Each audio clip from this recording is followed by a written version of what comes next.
Hello,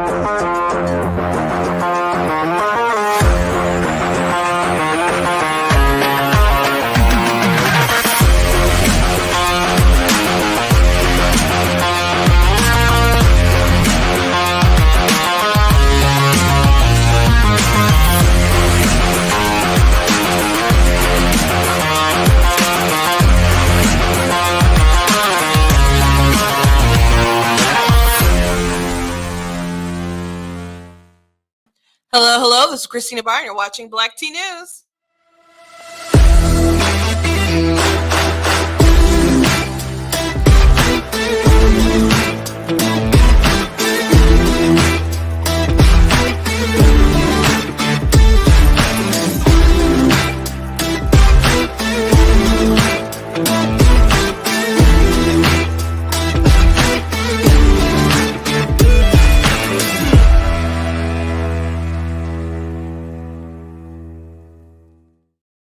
Hello, hello. Welcome to Black Tea News. I'm your host, Christina Barr, and today we're going to be talking about this stat, and I mentioned it yesterday, but more people are starting to talk about how 68% of single women broke for Democrats, which I'm not surprised, especially with the abortion issue being so prevalent, and it did play a big role, which people were afraid of, and people were like, maybe not, and then, yeah, it was a big deal. Didn't beat out the economy, but wasn't enough to really get the red wave, obviously, that we wanted, and it was more like a trickle.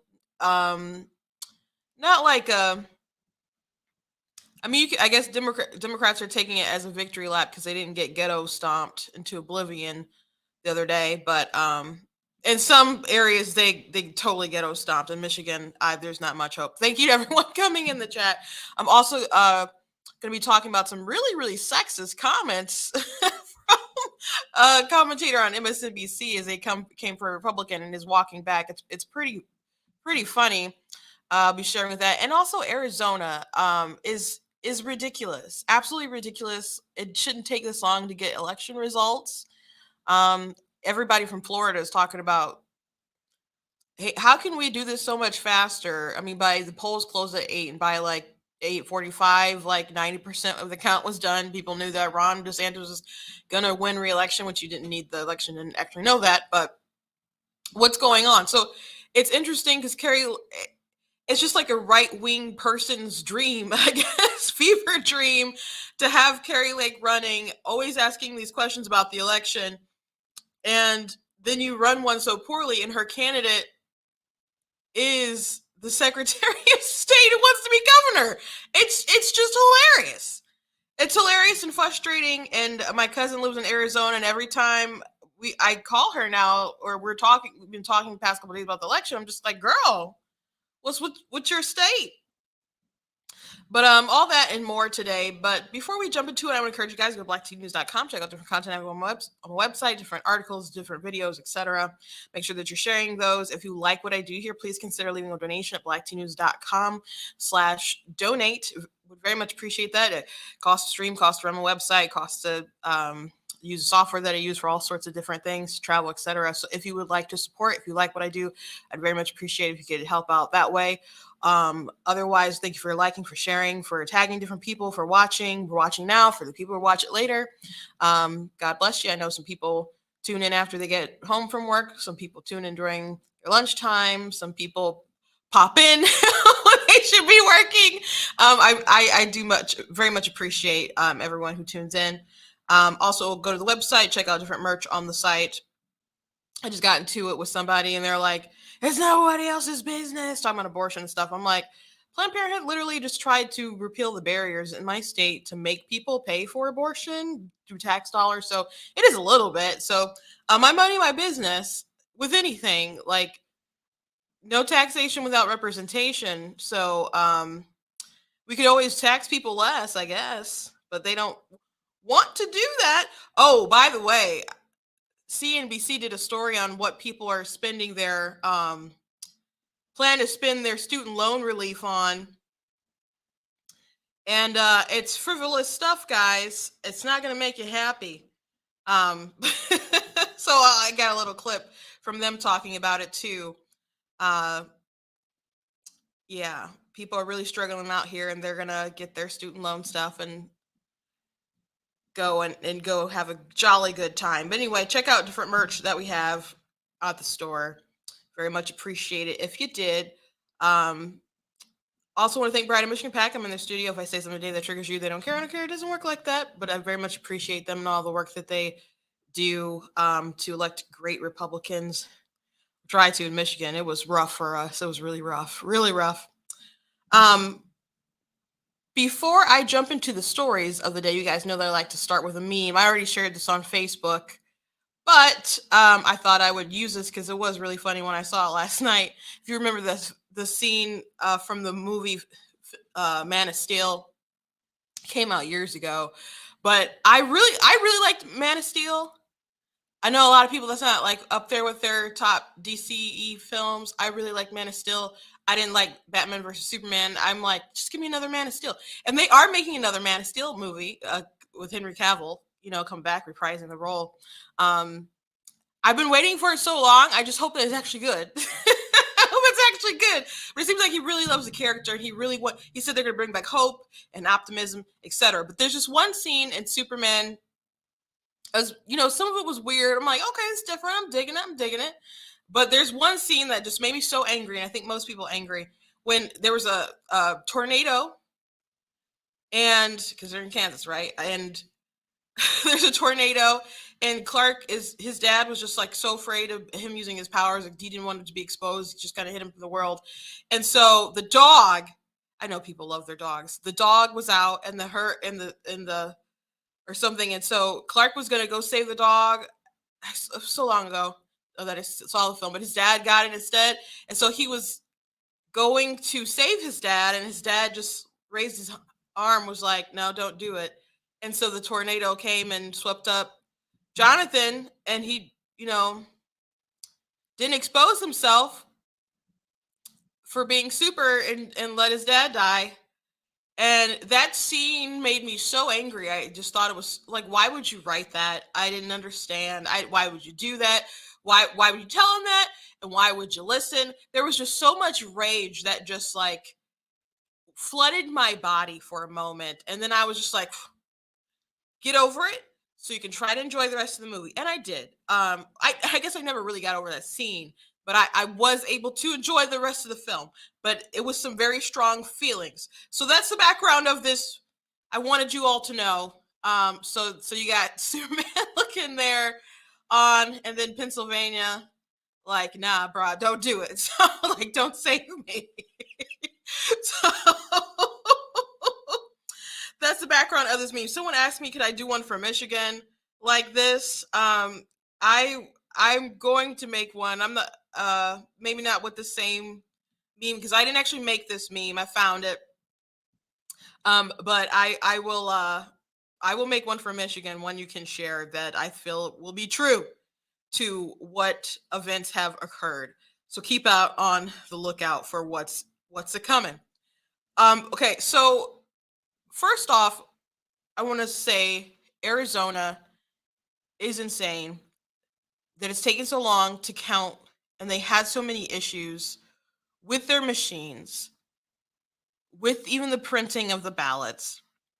And I don't know if you guys saw this clip on actual election day with Carrie Lake, but I'm going to go ahead and play it because it's. I mean, we have this foreknowledge now watching this video, um, with how long it's taken to count the votes. We believe that she's going to eke out the victory. We still have to wait, but from the batches that are still to come in, they expect them to be in Carrie Lake's favor enough that it'll give her the win. Katie Hobbs has a small lead right now, unless something has changed from right before I got on the air. But it seems like Carrie Lake's going to pull it out. But keep in mind, Katie Hobbs is the Secretary of State. She didn't recuse herself like from doing her duties, and it's still taking a long time. There are issues in the primary. It took a long time in the 2020 election. There was all that drama, Maricopa County again, and now we're like seeing this as a repeated sort of thing. So Carrie Lake, as she's been on the campaign trail, she's been like an election questioning the 2020 results, etc. And every time the media asks about it, she doesn't really go back into 2020 and says anything about Dominion machines or anything like that. She just says we had questions about our elections, how they're run, and people need to have faith in their elections. And you guys are journalists. I know you guys had questions. Other people had questions about other elections, and we have free speech, and we should be allowed to ask questions. And I want to make sure that our elections are run smoothly and fair when I am governor. So she's kept saying that over and over again. That's been her narrative. Every time they try to punch her in the face with the election stuff, denial stuff, she just flips it on them totally. She's really, really talented. Some other Trump picks didn't come out, through the night, election night. Seems like she's gonna eke it out. We still have yet to see that.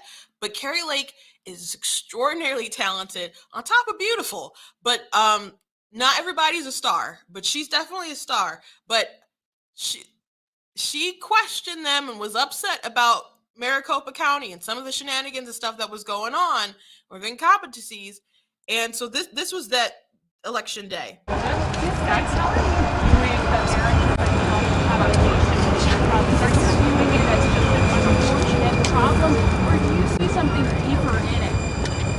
What's your name and who are you with? I'm Stephanie Sy with the PBS NewsHour. Do you think this is normal, guys? My question is, do you think what's happening here in Maricopa County is normal? We have had problems after problems.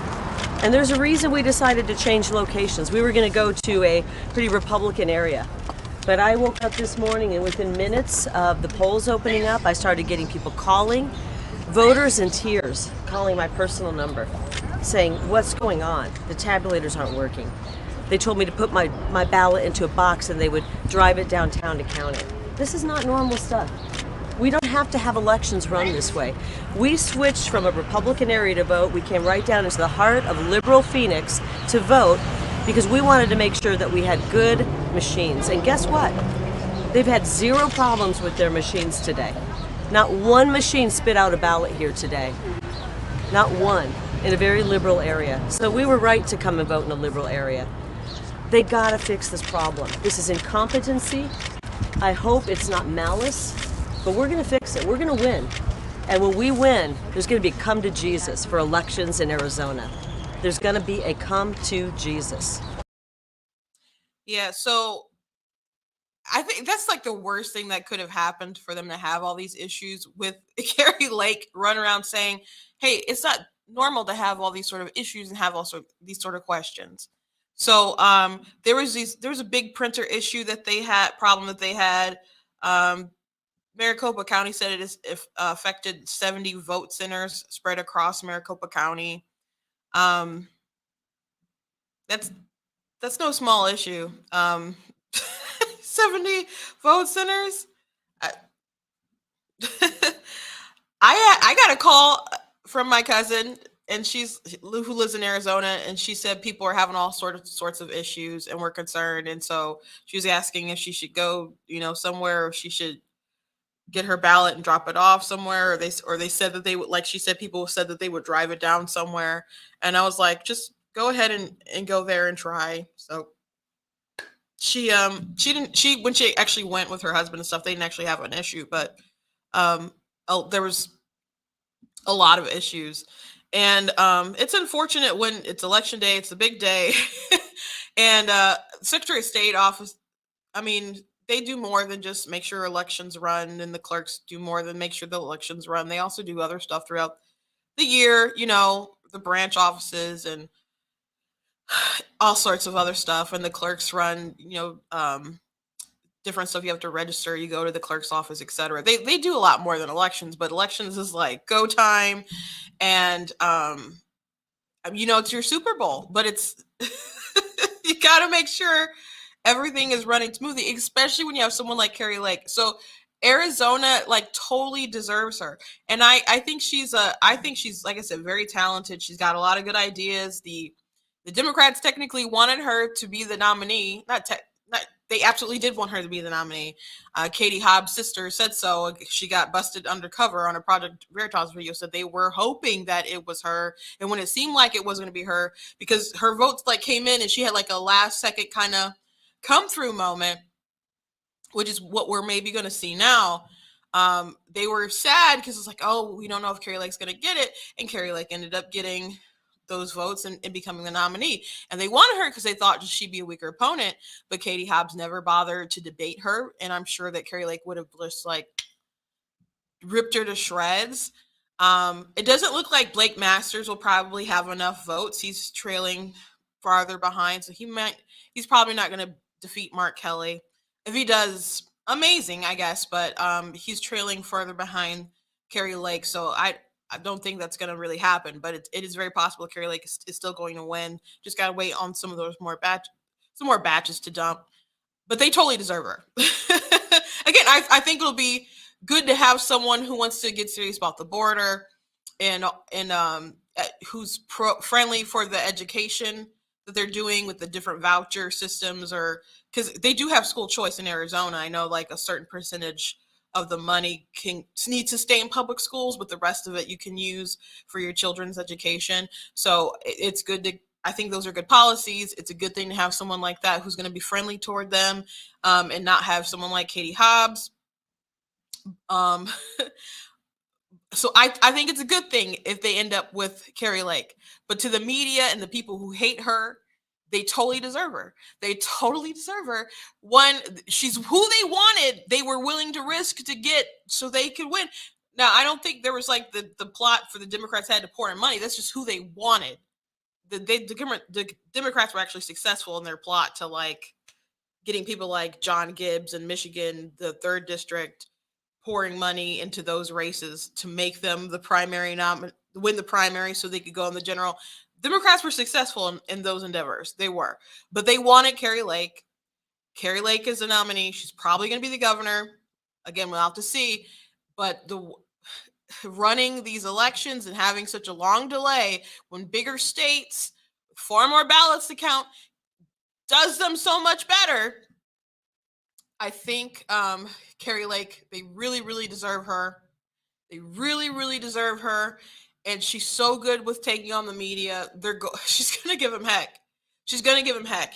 Just like people like when Ron DeSantis does interviews and he's taking down the press, which I'm glad that he got very good at that because he was kind of struggling in 2018. And he's one thing that people think is a weakness for Ron DeSantis is he's just not very personable. He doesn't have that charm that kind of Trump will have, charm the room, make people laugh and smile, etc. Blah, blah, blah. Ron DeSantis isn't just naturally good at that. So he's got the taking down of the press and all that. And he can be, bombastic or confrontational. But I don't know how well he works the room, etc. So he does have a weakness in that particular area. But he was just kind of struggling in 2018. He barely won that race, but against Andrew Gillum, thank God he won that race.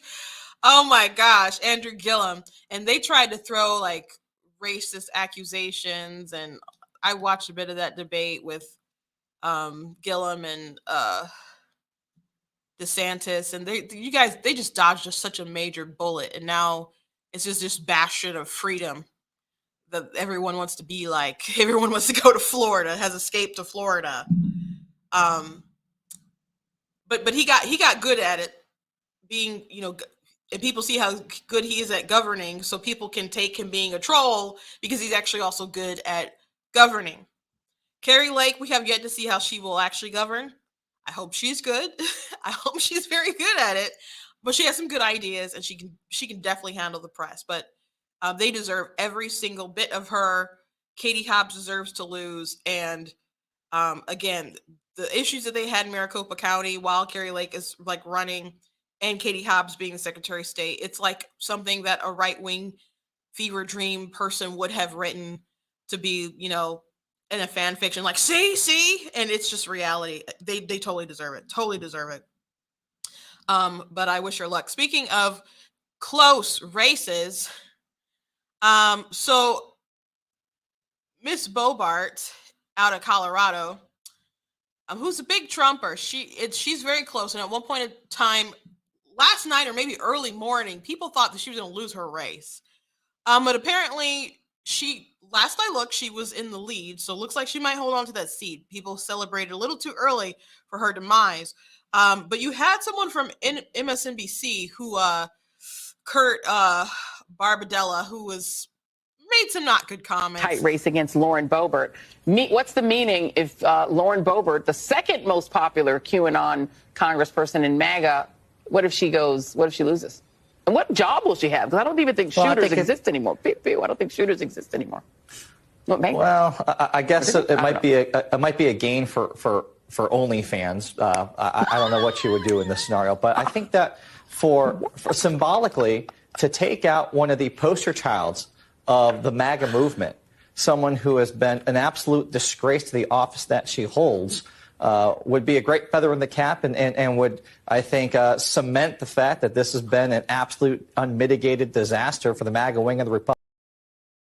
Yeah, so Kurt there, he upset some people.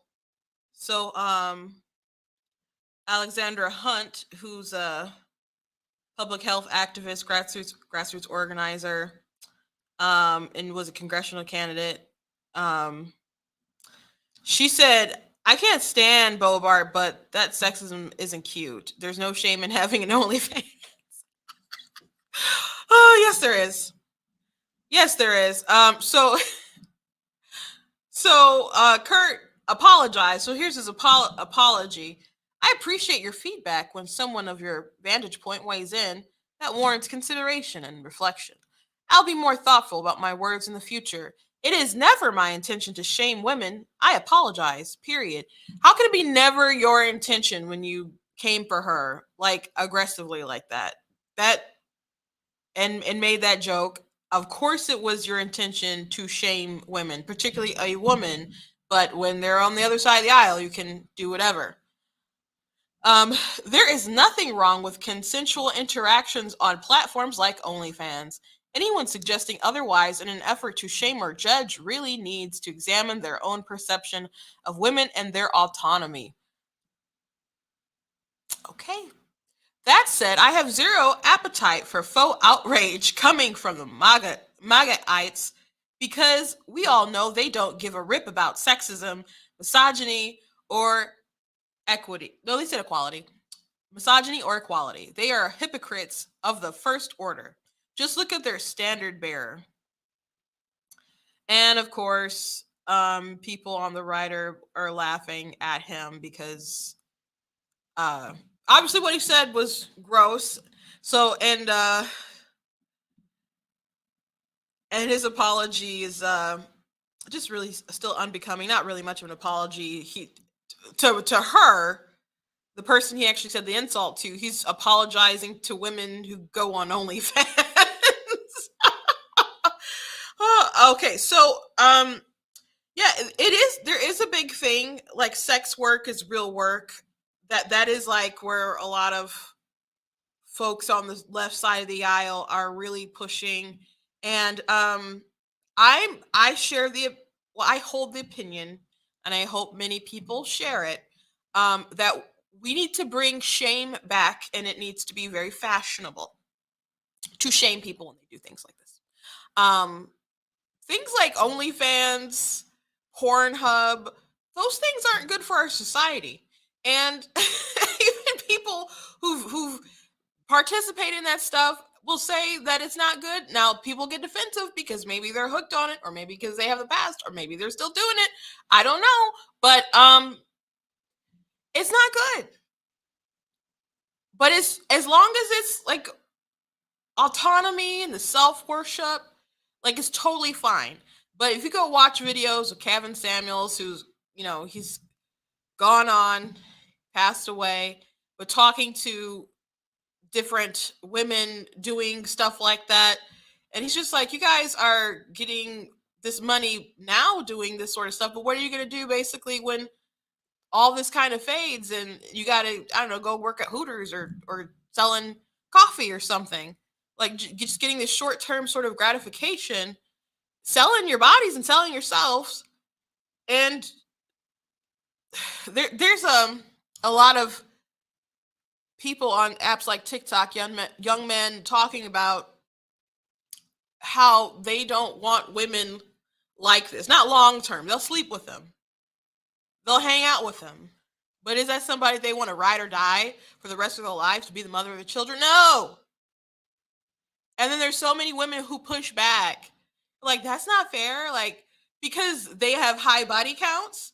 Now, there is definitely a double standard with guys who will have high body counts and not like it in women, and women don't like that unfairness. But I don't think the solution for women is to try to be more like men. Bridget Faisley plays former writer of Playboy. She's like politically homeless. She wrote a great article. It's called "Why I Regret Being a Slut," and I read it before on air. It is so good. But she talked about how she gave herself this man eater persona to really cope with feeling alone and empty and not really knowing that was how she really felt. And she said there's some people who are like really proud sluts and they don't have really those internal issues that other women have, but she knows that her life echoes with a lot of other women. And so Bridget Faisley, or Fatsy, it's Phetasy. I don't know how to say it correctly, but yeah, her piece is really good. Her piece is really good. So if you haven't read it, if you weren't here when we read it together, I would check that out. I would really check that out. I'm trying to find the link, but it's really good. Again, it's called "I Regret Being a Slut," and that's the name of her article. I'm not saying that about myself because I never was, never will be. But anyway, since we're on the subject of young women, it appears that women are breaking very, very hard for the Democrats, which I'm not surprised. And this has been a long growing thing, even getting into suburban women. Republicans have been losing them too. And they can win them back here depending on what kind of issues are up on the chopping block. But Democrats have a strong hold on people under 40, and but especially single women. And Jesse Waters had a little segment where he made a joke about it. Also, single women are breaking for Democrats by 30 points. And this makes sense when you think about how Democrat policies are designed to keep women single. But once women get married, they vote Republican. Married women, married men go for Republicans by double digits. But single women and voters under 40 have been captured by Democrats. So we need these ladies to get married. And it's time to fall in love and just settle down. Guys, go put a ring on it.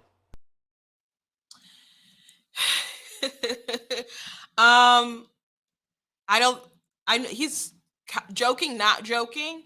To the men out there, I wouldn't want to curse you with a liberal woman. Let those women die with their cats alone. No, but it is really interesting when you think about how there has been such a coordinated attack on the family. When you look back at BLM and you go back to their What We're About page, which is gone now, but you can find it on the internet. They had a What We're About page, and they were inclusive for every single kind of person except like a father, basically. But they said that they wanted to get rid of cisgender privilege. I thought that was interesting. And if you don't know what cisgender is, you're like, what is cisgender? Cisgender means that you identify, your gender identity matches your actual biology. That's what cisgender means. But people who are cisgender don't like the term cisgender. They're like, I'm a woman, please stop. Which, by the way, the term cisgender was coined from the term cissexual, which was done by like maybe it was German like sex therapist or something like that. I did a pretty viral TikTok about it, and I talked about it some time ago on the show. But if you want to just look up the cis sexual thing, that's where it's from. There's creepy origins and all this stuff. Look up the trans person who made the transgender flag. I saw a very interesting thread about that the other day. But we'll have to go deeper in that another day. But there's weird stuff associated with all this kind of stuff. But anyway, Black Lives Matter also said that they wanted to disrupt the nuclear family. That was one of their tenets in their What We're About page. Now, that's very strange because people who actually care about the Black community and people who actually care about Black issues and want to make real good change in the Black community know that fatherless homes contributes to all sorts of stuff. Now, across the board, but Black people are the ones who have the biggest disproportional rate of fathers not being in the home. So why would you want to continue to disrupt this? Again, if you read What We're About page, they're inclusive to every single person, it seemed like, besides like a Black father. If you're like a Black trans woman, transvestite, drag queen, like, you're fabulous. They love you. Like, they'll invest money in you throughout the neighborhood. They'll do that. But like a cisgendered manly man who wants to raise a good family, that's not their priority. That's not what they wanted to uplift. Let me see if I got this. I do. So I've talked about this several times. But in 2020, the African American History Museum, there's a huge, like, 4-level African American History Museum in Washington, D.C.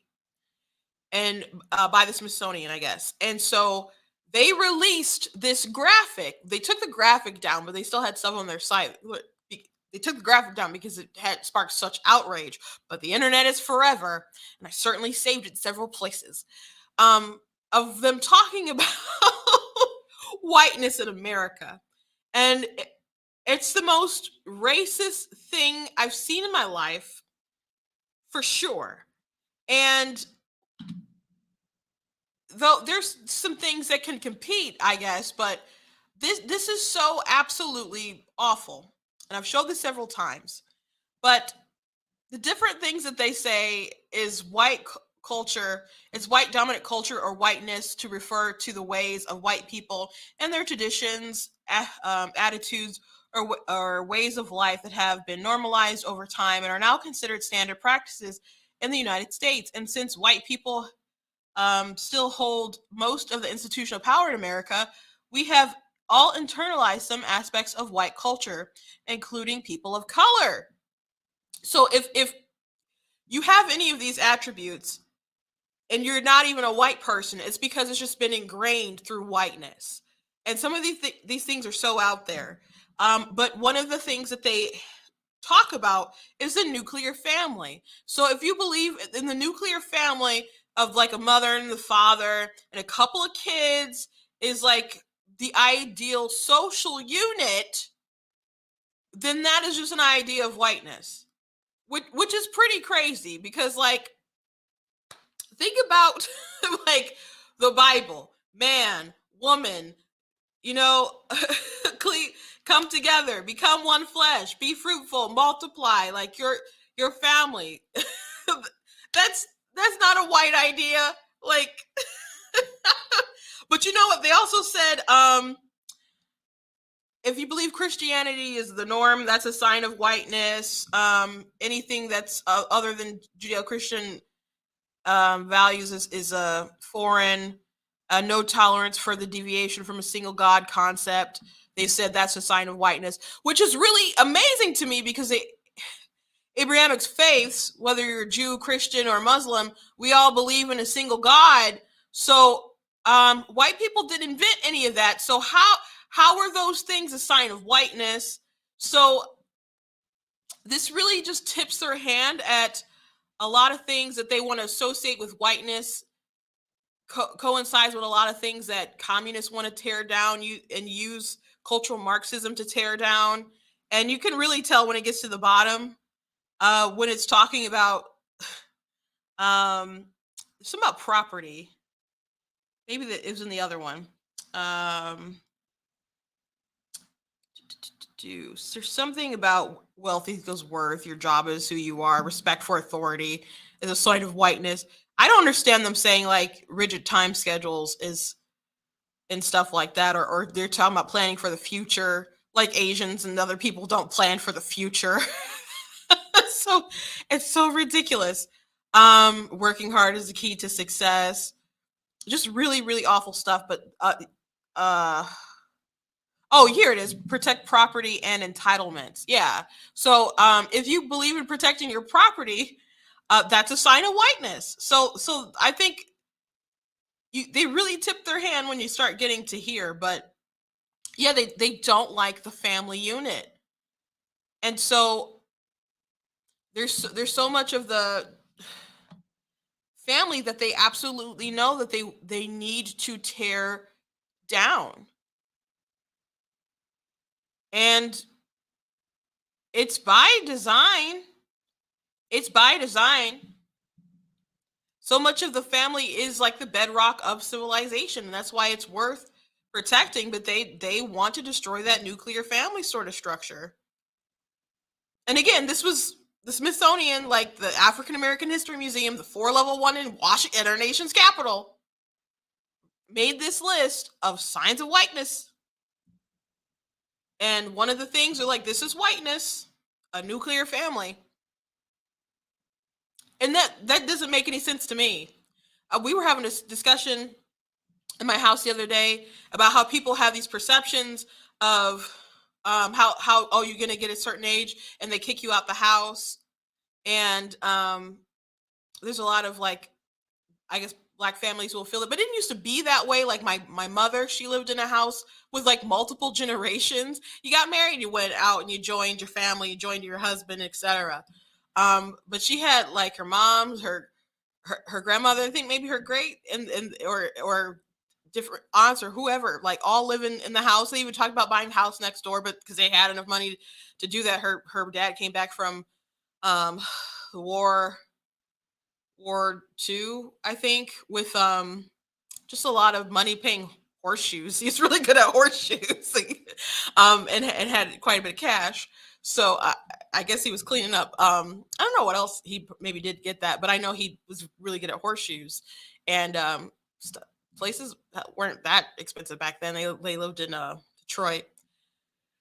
But anyway, you had all these multiple families, but you'll have like someone, these Asian communities who come in and they'll have a bunch of people living in a house together. They'll go start a business elsewhere, and they're all working together, pooling their money. Like it's that, hey, you're 18, you're grown, get out of here. That's not something that people do in a lot of other places. So I just don't know why they would say, well, I know why they sit for. Sometimes I say I don't know why, and I totally know why. The reason why they want to make it seem like a nuclear family is an exclusively whiteness sort of thing. And again, they think that minorities and other people can have these things, but it's just they've been so ingrained with the whiteness. They want it to be associated with whiteness because they want you to think that it's bad. There was the white fragility movement and all that other stuff that was really, really big in 2020. And you talk about whiteness and whiteness is bad. Washington Post, I reacted to one video they did when they talked about whiteness. You guys can go look that up. It was just really insane. A video they had just talking about whiteness, trashing whiteness.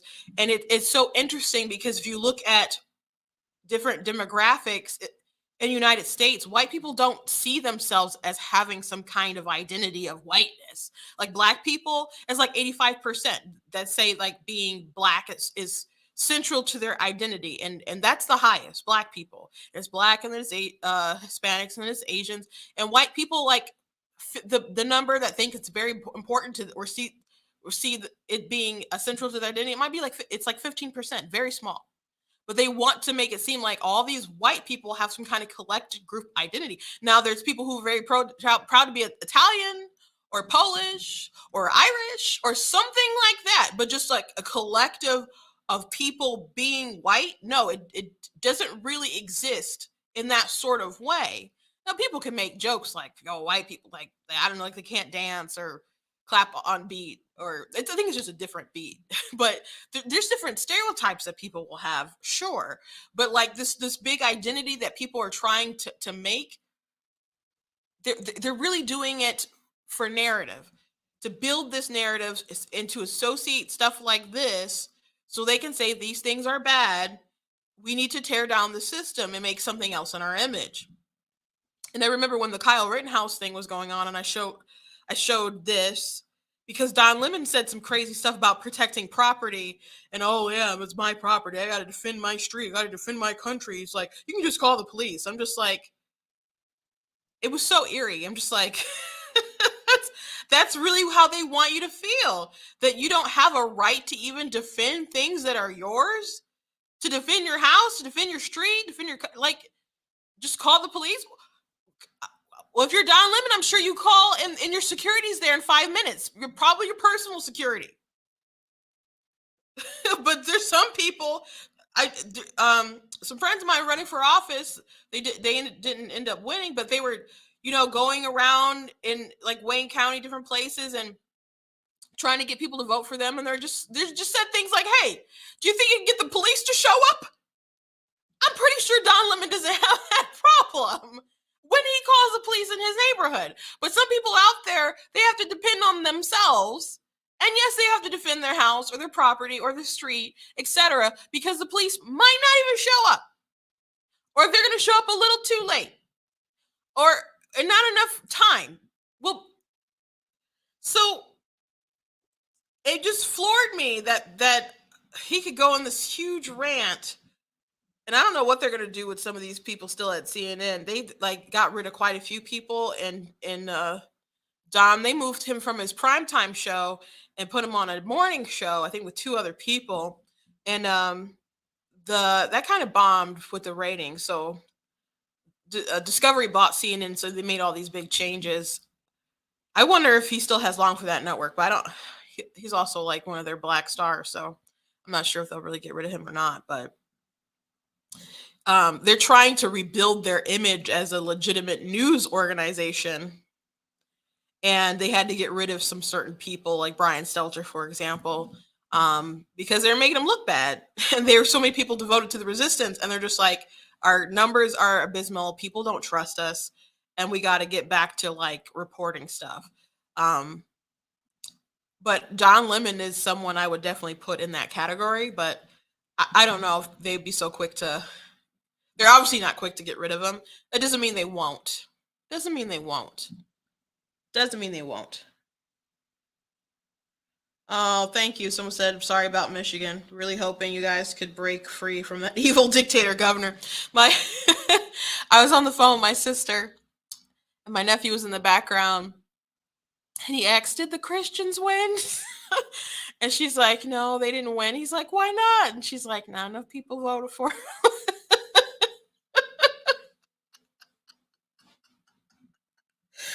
Oh, yeah.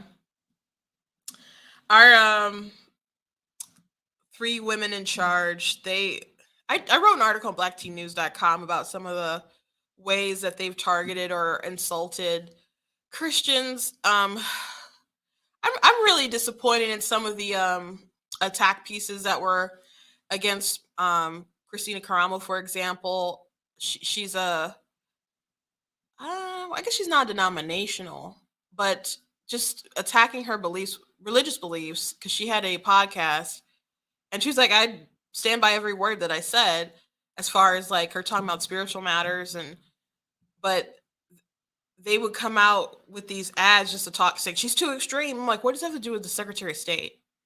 And like, what an example, they said, Christina said that the gun violence is a heart issue. And I'm just like, who disagrees with that? Who could possibly disagree with that? So, and she's like, she attacks pop stars and says they're demonic or something. I'm like, Beyonce has a song about sticking Bible verses up her kuka. Like, that's gross and weird, and dare I say demonic, but it ain't heavenly. It ain't Jesus. What in her Black is King, which I thought was suspicious that her whole Lion King thing was called Black is King. At a similar time, not too long after Kanye had Jesus King. I thought that was interesting. But there's a song called Scar, and there's like a girl, her eyes go white, and there's contortionist, and she said, "In the jungle ain't no Bible," and other stuff like that. So, and like Demi Lovato had a song out recently that was like kind of sacrilegious. Little Nas like had sex with the devil or something in one of his videos. So she wasn't attacking pop stars while on the campaign trail. We're talking about, she said stuff like some years or whatever ago. So it was just really bizarre how they attacked her, because some of the stuff that they put on the flyer, I was like, they could put my face on a flyer like this one day. Like, for stuff that doesn't even sound crazy, I'm like, just go to like, there's tons of people who they want to vote against her who say or similar stuff, or their pastor says similar stuff. So it just really seems like they don't want any sort of religious people to serve in any sort of capacity. But you guys probably aren't surprised about that.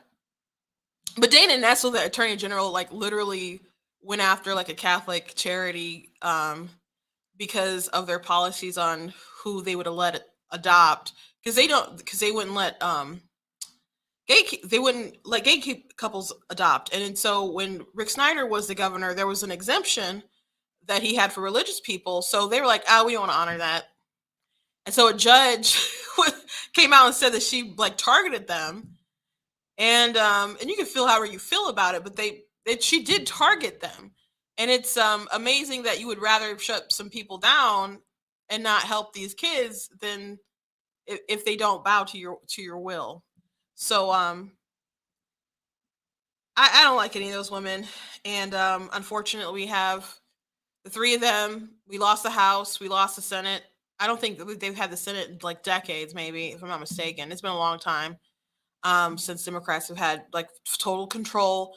And all these women are lame ducks, and our court is also left. So whatever terrible things they plan to do, they have some time to do it. And we got to brace for impact here, I'm afraid.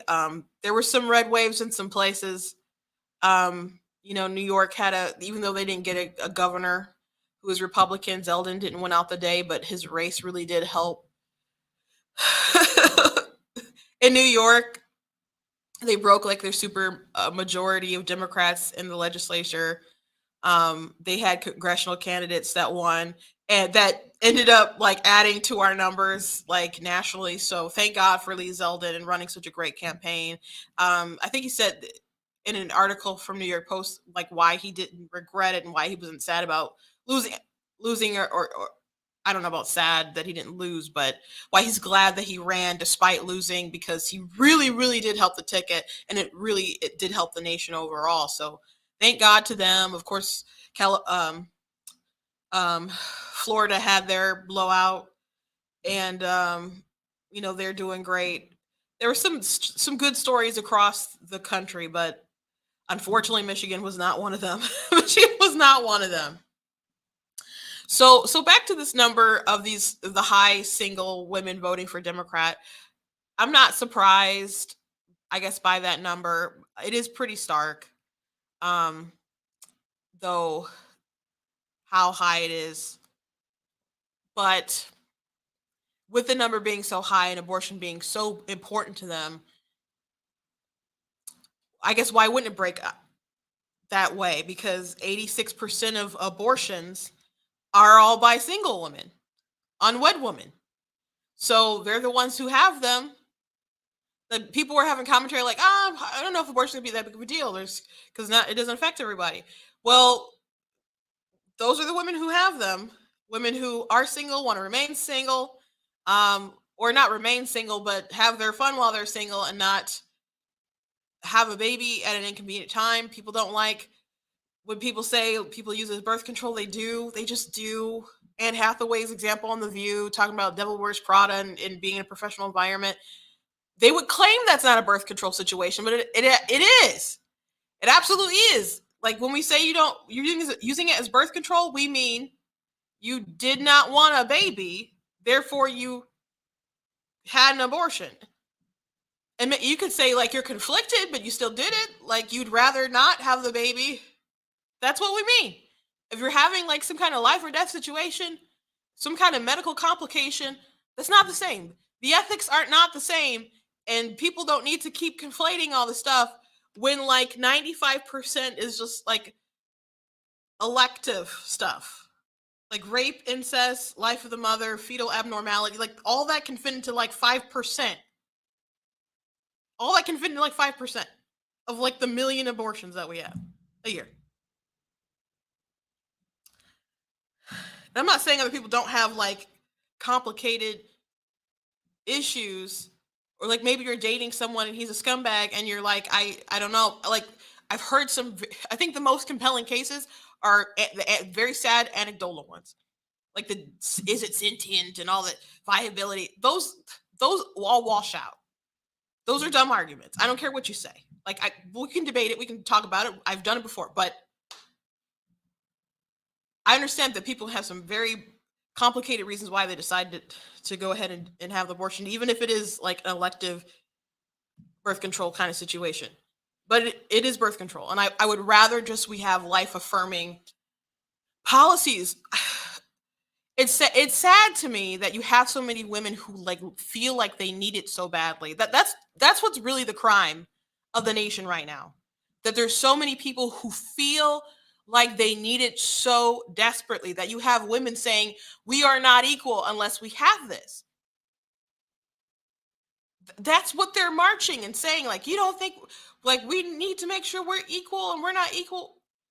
Like, they don't quite understand what they're saying. Like, so if you don't have this capability, because men don't have that privilege, right? To it's just a woman thing. So if you can't have this option to not be pregnant, which pregnancy can be great for women. It's usually a burden for women, but it's obviously so many women can't do it, but it's still like a miracle superpower. And that's why women need to be supported. Just in general, like they do this miraculous thing to build civilization. But for some reason, if we can't put an end to that, women don't feel like they are on par. I heard someone say on Tim Pool's show, like once you have privileges for so long, if things get equal, then it feels like someone's taken something away from you. And I mean, that's what happened with Roe v. Wade. So many people were like, oh my gosh, it's taken away. Like, but you didn't have a right to it. I guess now in Michigan, you do. That's what the people voted for. Still technically commodity, not a right, but I mean, they enshrine it as a right. It is what it is. Healthcare is not a right, but it's not healthcare either, but it's not something like a natural right. You have to get it from somewhere else. Like they want the government to supply, make sure they always have this access to it. So it just requires participation. And I'm sure government dollars, not too long from now, I'm sure they'll push that in their majorities to make everyone participate in it. Because as Rush Limbaugh said, liberalism is a religion and abortion is their sacrament. And just like a lot of religions, just like I evangelize, they evangelize. And you know what? They've done a pretty good job. They've done a really good job making their emotional appeal using euphemisms, having doctors conflate so much stuff, and they'll use ectopic pregnancies. I'm like, okay, well, Planned Parenthood says that abortion is an ectopic pregnancy. What does Planned Parenthood do? Scrub their website. They're like, well, it's not a baby. Well, Google says that a fetus is an unborn human baby. What does Google do? Change their definition. I'm not kidding. Not kidding. I have a screenshot of the definition of fetus that says unborn human baby, like after 8 weeks or something like that, a fetus, unborn human baby or something like that. And that's no longer it when you Google. That's not what it says. I'm like, I still have the screenshot. I think they changed it maybe in August. But every time I would Google, I would say, I'm surprised it's still this. So I wasn't surprised when they changed it. They did a really good job making their emotional appeals. There's a super viral video, well, a post, and multiple people have done videos. And The Guardian took some propaganda from a abortion website or a pro-abortion site, and they're like, this is what an abortion actually looks like. And it's just like white goo or something. And it's just like the tissue that surrounds the fetus, but they've like cleaned up the fetus. There's no blood or anything like that. You just see the white stuff after it's been like destroyed. So people are like, this is what people are so concerned about. And there's even pro-choice people who've had miscarriages or abortions or whatever said, this is wrong. This is misinformation. They'll be in people's comments from videos that have millions of views on TikTok of people spreading this propaganda. And they'll say, no, when you could definitely see a baby at like 10 weeks. Like you can see them when you have some kind of miscarriage at that point of time when it's like 10 or 12 or something like that. You can't. And people will ignore that or try to ignore it. And they'll have millions and millions of views just spreading misinformation. There's a reason why abortion was enshrined as a right to privacy. And they're just like, leave her alone. And not just because it's emotionally complicated, but because the reality of it is so gruesome that if you actually get into the details, that's when people will change their minds. Bernard Nathanson, who was part of NARAL, he changed his mind about being pro-choice after the invention of the sonogram.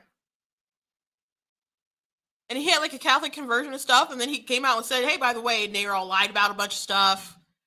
We duped feminists into supporting abortion. We lied about how many people do back alley abortions and are harmed in it. And the media didn't want to correct us. So like he spilled the beans, the tea, all that stuff. So you have all these young women who are so emotionally charged and uninformed. Like Prop 3, like so many people are uninformed about it, have lied about it. And then they come out and said the people on the right are lying about it. No, they're definitely lying about it. And we know their intentions because they've actually tried to get rid of parental consent before, get rid of barriers for taxpayer dollars, which I don't think anybody really talked about that much on the campaign trail. Everyone was focused on parental rights. We didn't even try to make it about abortion, but we just didn't have, we were outfunded for sure. And there were just places we couldn't reach yet in time. And we tried, and it just drove out so many people. Now there were a lot of pro-black people who came out to vote and support. It was record turnout on both sides. But Michigan is a blue state. It is a blue state. The state legislature is usually red just because of how the lines are drawn and set up. But they had a long-term plan, and they redistrict to give themselves more of a fighting chance. And they came in the wave, and they won. They won. So we're gonna have a rough time.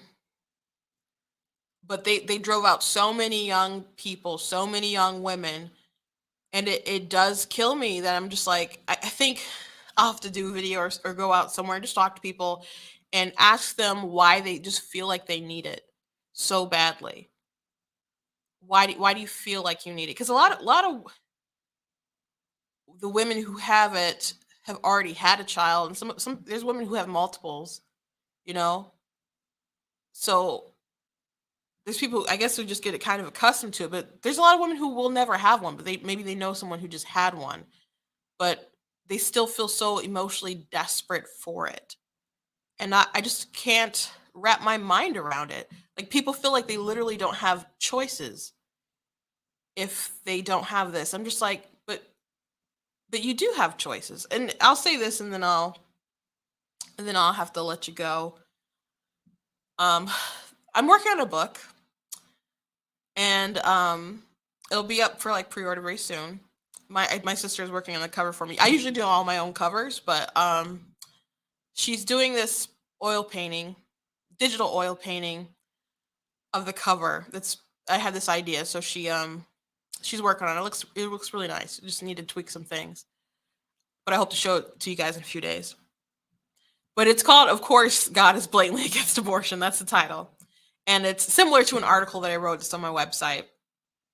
And how the book closes out, it talks about this conversation that I heard these group of ministers have, and they were talking about Eve and Adam and Eve in the garden and the fall of mankind, and how there were three big lies that the serpent sold them before they actually decided to betray God and sin and etc. And one of those lies was that because Eve, the serpent said, she's like, we're not supposed to eat this fruit, and he was like, no. She said, if we eat this fruit, we'll die. And it's like, no, you're not going to die. You'll be like God yourself, etc. Blah blah blah. And but one of the lies that the serpent sold her was this idea that she didn't have freedom because she could eat from any other tree. It was just this particular tree. But how he phrased it was like, well, you don't have options then, like you're being restrained by not being able to eat this fruit, instead of seeing that she had all these other options, but just he zoomed in on this one thing that she couldn't have. And then it became like, well, why can't I have this? Again, she had so many other options, but it was just this particular fruit that she couldn't partake of. And it started getting in her head then. And that's how I feel about like women in abortion. They have so many other options. They do. Whether it's birth control or managing your own body, about your flow and other stuff. Like women who have like normal periods and stuff, there's a way to track that and monitor your body. And people did that before there was all these inventions of birth control and stuff like that. There's abstinence. People hate when you say abstinence. That is an option. Totally is an option. I promise you it works. I promise you it works. Making sure your man wears a rubber. There's so many girls out here that are just letting dudes go in without anything. It's a problem. It's a problem. There's high upticks of STDs and stuff too. There's just, I don't know if dudes say they just don't like it and the women let that fly. I don't understand. But you can make sure he's wearing, you just have options. You have so many options. And if you are pregnant, it's 9 months. I know that sucks. Your body changes, all sorts of things. Is it worth someone's life? But you can keep the baby, which most women will decide to do. 96% of women turn away from abortion. Don't regret not getting an abortion. That's an important stat that the Turnaway study doesn't really like to talk about. That makes abortion on demand really immoral, in my opinion. There's also giving up for adoption. There's plenty of people waiting to adopt if that's the route you want to go. Not a lot of women want to. I mean, there's plenty of women who will do that. I understand that's not an easy option though. Wondering about your child being out there. I don't think it's like the first thing women need to recommend. I think sometimes we're too easy to push that. I think trying to help the woman try to have her baby, keep her baby, raise it, reestablishing the family, that's the route that we really need to go. But if she doesn't want to keep the baby or doesn't feel like she can't keep the baby, of course, there's adoption. You can leave your baby if you don't have an adoption plan, you can leave the baby at a fire station or hospital or something. There's just so many different options. It's just the one thing that we're saying, we don't think you should be able to take someone else's life. And they feel so restrained by that, even though they have so many different options. Most of these people having them are like between the ages 20 and 40. So we're talking adult women. They have options. So that's one of the things. There's two other things, but I guess I'll just save that for the book. But again, it's called, of course, God is blatantly against abortion. I'm excited when you guys can pick that up. I kind of mentioned it today. I reposted my video of pro-choice Christians, and someone tried to say the Bible is pro-abortion, and I'm like, I already had this argument with you. You can buy the book when it comes on pre-order. Or you can go at least check out the article I have on blacktnews.com and share that one. Of course, the Bible is blatantly against abortion. That debunks most of the stuff that people bring up, but the book goes deeper into that. But it also talks about biology, philosophy, and it also talks about why we need moral absolutes as well. Like, because people will say, well, I'm an atheist or whatever, get your religion out, etc., blah, blah, blah. I'm like, okay, but we still need moral absolutes for X, Y, and Z. So it goes into quite a few things.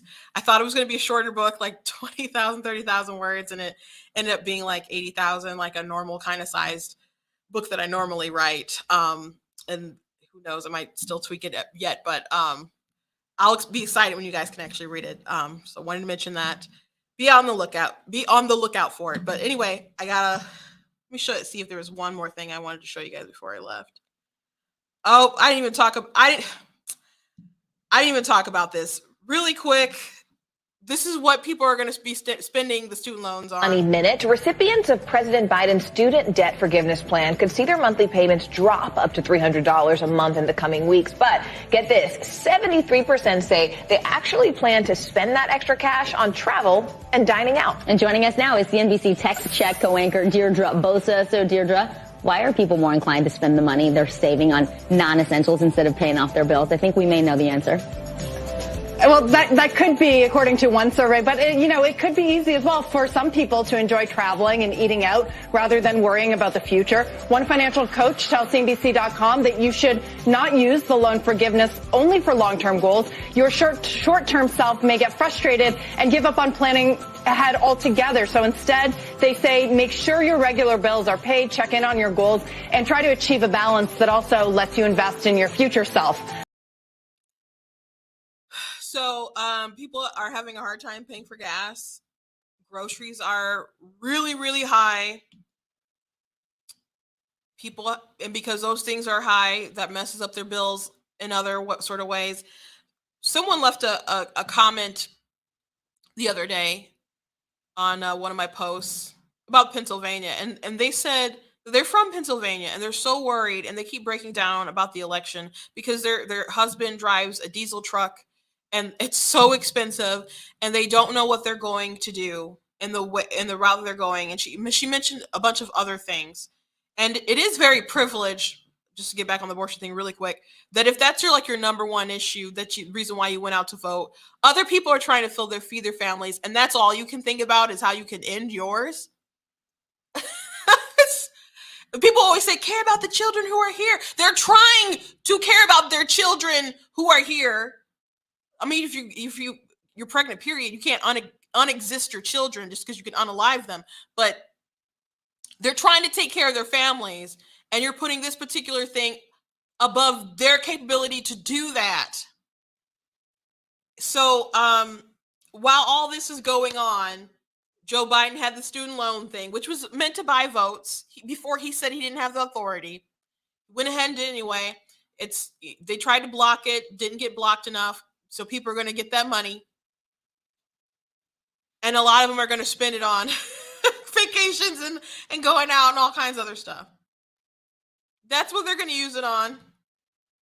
So people probably going to watch this like, yeah, I sure am. So I just want that in mind for folks. That's what they're going to do with the money. That's what they're going to do with the money. Last thing, I saw this comment. I'm sorry, I'm doing like the preacher closing. Someone said that Tudor Dixon didn't lose because of her abortion stance. She lost because of the voter system. I don't think you mean fraud or anything like that. I don't. And if that's the route people want to go, they're going to lose a lot of lessons. They're not going to learn enough lessons from this election period and cycle. There's some states that kind of went back to normal or normal-ish after the pandemic. Michigan is not one of them. Like, Michigan has been changing their election system since 2018. They really wanted to run this. I went to this yesterday. They wanted to win the Secretary of State race. They did. They changed some voting stuff from stuff that was on the ballot. They ended up winning this ballot initiative about how they would redraw the lines. They redrew the lines. They scraped so much out of Detroit into other areas so they could have an advantage in other areas where they wouldn't normally be able to win as easily. So they scraped out some more of the Democrat voters into other areas to help them get this win that they got. So it's just been a long-term plan, and it's going to get. And the pandemic didn't help either with the mail-in ballots, and people are just kind of accustomed to that. They've really captured the laser kind of voter, and while at the same time they really did engage these kids and convince them to go out. Now, are they going to be able to do it again? Probably, because they'll probably put something like $20 minimum wage or something crazy on the ballot next time to make sure all these youth crazy people come out and vote for their side. So they'll probably try to find something every election that they can to drive out turnout, because they know that really works. So Republicans just have to find a way to combat that, because again, Michigan is a blue state. When turnout is high, this isn't a secret, at least not in Republican circles, we know it. But turnout is really high. It's normally a bad day for Republicans. It just is. So Republicans can keep, flipping a coin and seeing if it's going to land on a good day, or they have to go out and they're going to have to convert people so this becomes an actual purple or red state. We are not a red state. And unfortunately, we could be the next California. I don't know how we're going to survive another Whitmer term without their spoiler of the Republican legislature. I don't know. We just got to keep fighting on the ground and trying to inform voters as they do crazy stuff. We can still try to go to voters and have them say, hey, did you know they're about to raise our taxes? Hey, did you know this? Like, we got to be 100% 24-hour 7 days a week opposition, not just like when election time comes. Like, it's going to take some really hard work, but the Democrats have had a very long plan that they just got outfoxed for years. That's what happened. It wasn't like ballot stuffing, and it wasn't even her very, very rigid pro-life stance. They would have won that anyway. It's just even if it was someone else, like Ranke, for example, was like life of the mother, rape and incest exceptions. If he had won, which some people might have liked his business background, so maybe he would have, some more people would have wanted him on that front. But Tudor had like the family friendly Michigan so she was really going culture war. I think the result would have been the same, because they still would have had all those people out. Like, whether it was a couple points difference, I don't know. It's very hard to beat an incumbent anyway. Republicans are just going to figure out how to tap into the same system. We have to rebuild our mail-in ballot stuff. Like, we were really good at it. 2020, Trump kind of scared people out of using absentee ballots. It's just the truth. Republicans just have to rebuild and get their game plan together. Those are the facts. Anyway, I'm over. I'm going to let you go, and I will see you guys tomorrow.